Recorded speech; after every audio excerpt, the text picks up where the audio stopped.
ما همیشه ملتی در خاک خون بنشسته ایم، گرچه از جنگ و نفاق و دشمنی ها خسته ایم.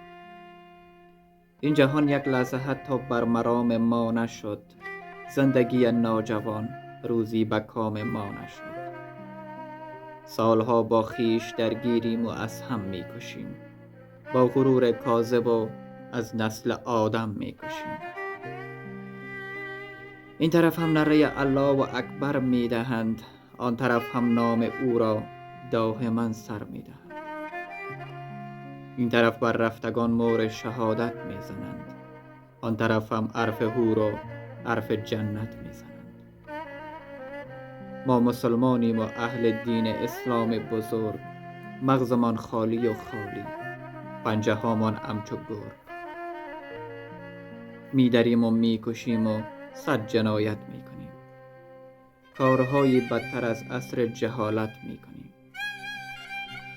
خائنان را میشناسیم و به دوری میزنیم، خوب میبینیم و خود را هم به کوری میزنیم.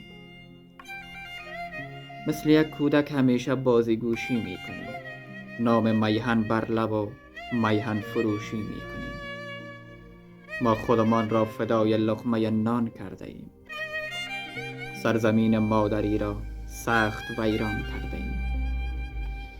فارغ از درد و غم و تشویش فردای وطن، جیب ما لبریز باشد گور بابای وطن.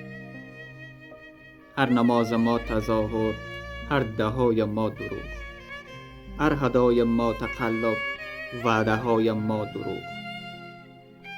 دزد میوه این زمان بر باغ رهبر می شود، جای کبک خوشخرامان زاغ رهبر می شود. گاه توتی را خیال سیب خوشبو می کنیم، گرگ وحشی را خیال بره آهو می کنیم.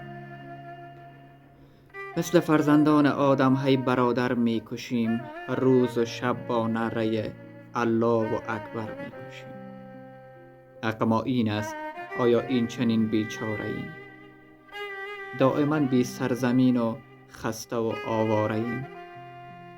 وای بر مایان اگر از خود نداریم رهبری، سرنوشت ما شود روشن به دست دیگری.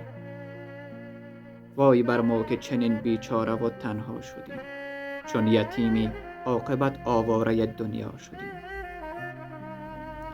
شهر ما تاریخ ما لاف و تمدن میدهد، تا به حالا حرف ما بوی تعفن میدهد.